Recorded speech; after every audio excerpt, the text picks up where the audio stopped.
Another challenge that everyone faces right now also is US clinical experience, good inpatient uh, clinical experience in in the specialty that you will be applying to.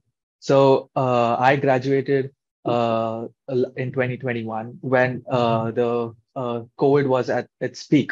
The US had literally closed down its borders for Indian travelers to even make it into the US. So during that time, I went ahead with a telerotation that most of us did. But now that the borders are open, I would encourage the applicants, if they haven't graduated, to apply for electives.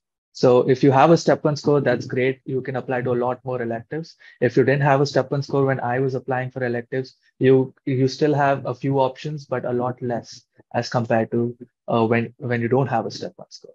So I would say, with regards to US clinical experience, I think the first hurdle also helps you get information on US clinical experience as well. So when you network, you see that what these applicants did for their US clinical experience. So now you know that you can actually do a rotation or an observership at this hospital that you didn't even know existed in the first place. So now you email that program, now you get in touch with them, and now all of a sudden you have a clinical experience in your hands. So I think networking is also the answer to US clinical experience. So get in touch with a lot of people, make everyone your friend, like just a cold email everyone at Mayo Clinic if it's a research position that's what you're looking for.